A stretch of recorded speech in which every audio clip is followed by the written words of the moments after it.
네, 감사합니다. 오늘은 함께 읽으신 본문 말씀을 가지고 알고도 모르는 믿음이라는 제목으로 함께 하나님의 말씀의 은혜 나누고자 합니다. 함께 잠시 인사 나누셨으면 좋겠습니다. 한계가 없으신 하나님의 사랑을 느끼시기 바랍니다.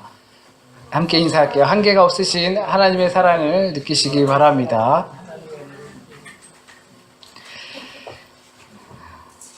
아무리 오랜 시간이 지나도 신앙생활을 해온다 하더라도 끊임없이 우리 안에 드는 질문이 분명히 있을 것입니다. 믿음의 문제입니다. 과연 믿음이 무엇인가? 나의 믿음은 어떠한가? 나의 믿음이 바른가? 내가 잘 믿고 있는가? 이 교회는 믿음에 대해서 잘 가르치고 설명하고 있는가? 예수님은 어떠한 믿음을 우리에게 요구하고 계신가? 성경은 믿음을 어떻게 이해하고 또 이야기하고 있는가? 믿음을 갖게 되면 무슨 일이 생기는가? 이런 생각들을 끊임없이 아무리 오랜 세월 신앙생활을 해왔어도 끊임없이 만나게 될 것입니다. 그렇다면 오늘 본문이 이런 부분에 있어서 내가 잘 믿고 있나? 나는 믿는 게 맞나? 나의 믿음은 어떠한가? 믿음이란 무엇인가? 믿음을 가졌을 때 나에게 무슨 일이 생기는가? 라는 것에 대해서 명확하게는 아니어도 일정 부분 크게 설명해 주는데 큰 도움이 되는 것 같습니다. 오늘 본문은 두 이야기가 하나로 되어서 나옵니다. 회당장 야이로라 하는 사람이 12살 난 딸을 살리기 위해서 예수님께 찾아옵니다. 그런데 12년 동안 혈루병에 앓던 그 여자가 예수님의 옷을 만지면서 병 고치는 사건이 있게 됩니다. 이 이야기는 마태, 마가, 누가복음 세 복음서에서 공통되게 나오는 내용입니다.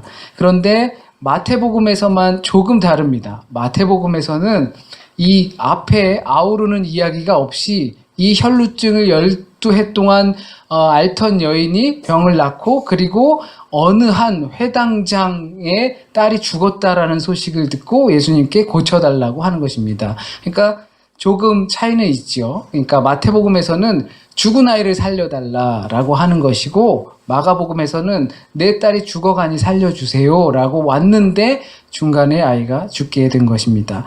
여기서 재밌게 볼 것은 야이로라고 마태복음에서는 나오지 않는데 오늘 우리가 읽은 마가복음에선 이 회당장의 이름이 야이로라고 합니다. 이 야이로라는 사람의 이름의 뜻은 그가 깨우치신다. 그리고 그가 깨우신다 또는 살리신다라는 뜻입니다.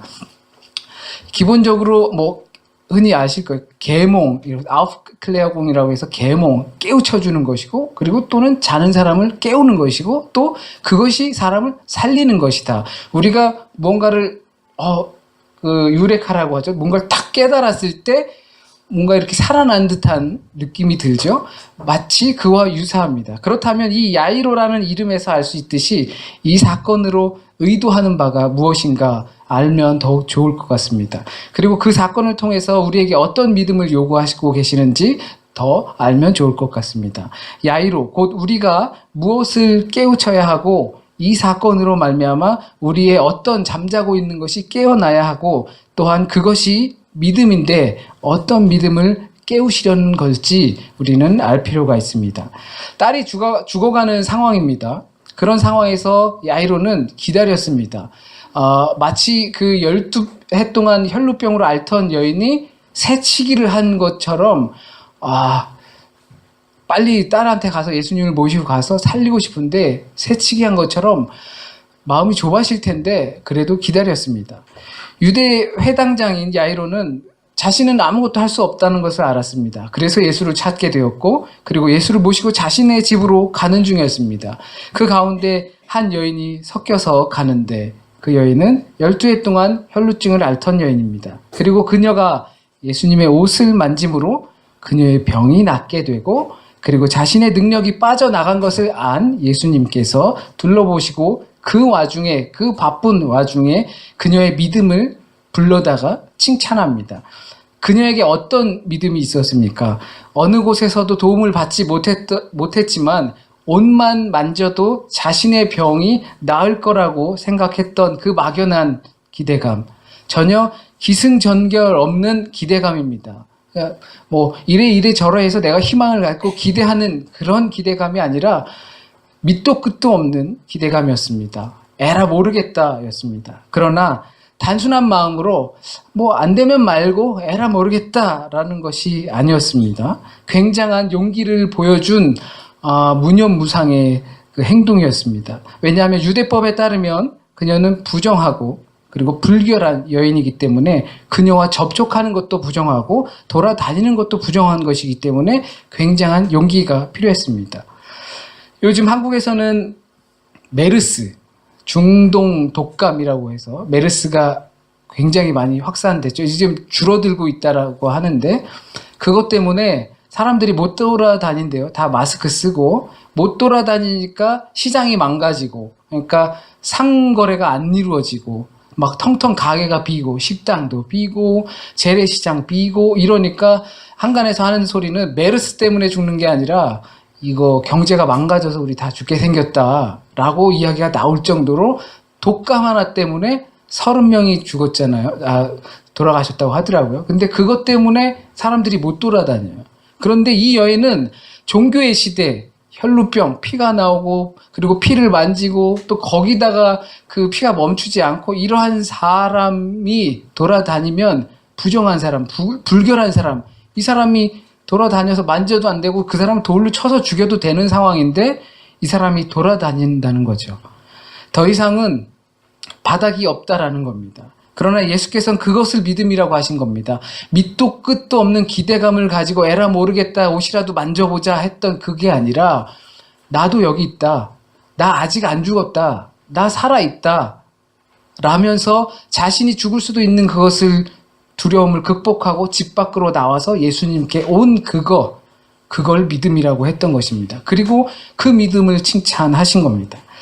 그때 야이로의 집에서 딸이 죽었다는 소식이 오게 됩니다. 그런 야이로는 어떤 마음이 들까요? 안 그래도 이 여자 때문에 지체해서 좀 안절부절했을 텐데 죽었다라는 소식이 들어오게 되면 그 자체가 그 딸을 살리지 못한 것 때문에 비통하기도 하고 혹시 저 여자 때문에 저 여자가 이렇게 새치기만 끼지 않았어도 빨리 가서 고칠 수 있었을 텐데 라는 마음을 갖지 않았을까요? 그런데 예수님께서는 두려워하지 말아라. 두려워하지 말아라. 초조해하지 말아라가 아니라 걱정하지 말아라가 아니라 두려워하지 말아라. 나만 믿고 따라와라.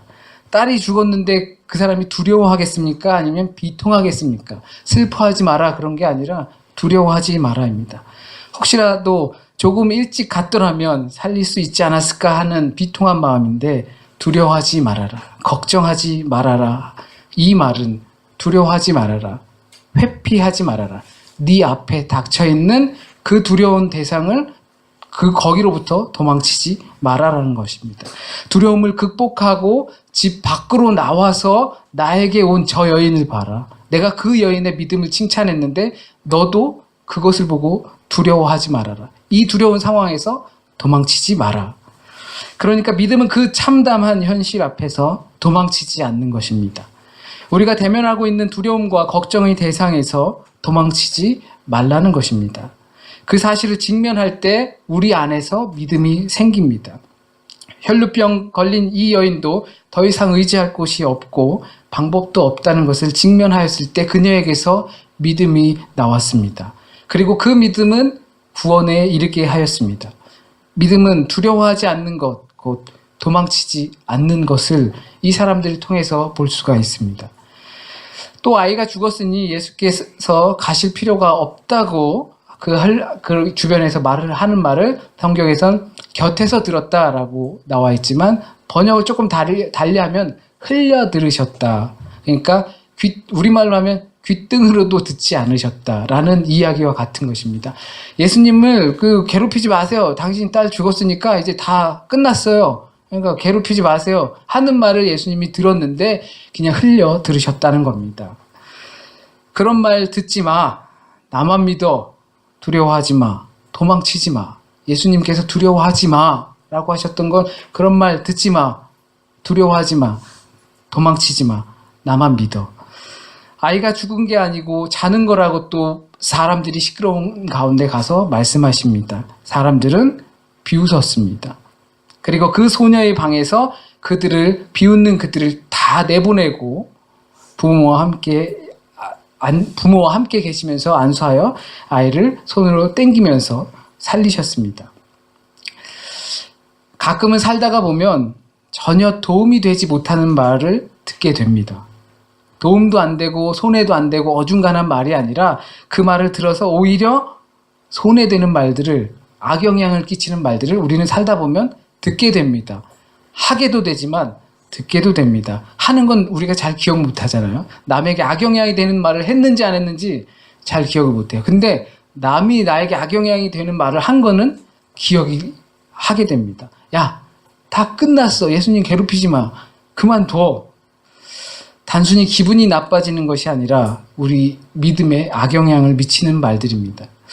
그러나 믿음은 도움이 되지 못하는 말들을 흘려보내고 때론 그것들로부터 차단을 시킬 필요도 있습니다.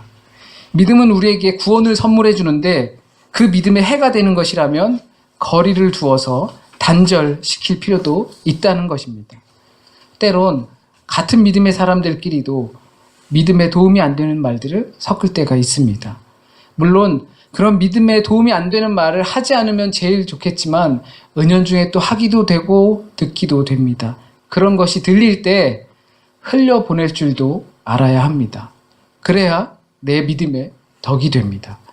그것 때문에 나에게 악영향을 끼치는 그 말 때문에 흘리지 못한 그것 때문에 내가 영향을 받게 되면 내 믿음에 덕이 안 되고 그것을 흘려보냈으면 죽은 자도 살게 되는데 그것을 내 가슴에 묻고 계속 살면 산 자도 자는 사람도 아예 죽게 될 수 있다라는 것입니다. 예수님께서는 오늘 이 사건, 야이로의 사건과 12해 동안 혈루병으로 앓던 이 사건을 통해서 이 사람들이 다 고침을 받는 것, 그리고 나음을 받고 살림을 받는 것들을 통해서 믿음에 대해서 이야기하고 계십니다. 우리가 믿을 때 분명히 두려워하지 말고 내 앞에 닥쳐있는 그 두려운 대상들로부터 도망치지 말고 나만 믿고 가자고 한 그 믿음, 다른 사람들 너의 믿음을 해롭게 하는 그 믿음의 그러한 말들 때문에 해를 당하지 말고 그것을 등지고서라도 나를 따라오라고 합니다. 우리가 오늘 함께 또 성찬 예배로 드려집니다. 성찬 예를 함께 드리실 겁니다. 별것 아닌 것처럼 생각하실 수도 있습니다. 그리고 그냥 어떠한 이벤트나 쇼처럼 보일 수도 있습니다. 그러나 우리가 믿음으로 이 성찬례를 받아들이신다면 우리 안에서 살아계시는 성령님이 우리를 예수 그리스도의 모습으로 인도해 주시고 또한 하나님의 은혜에 거할 수 있게 하실 줄 믿습니다.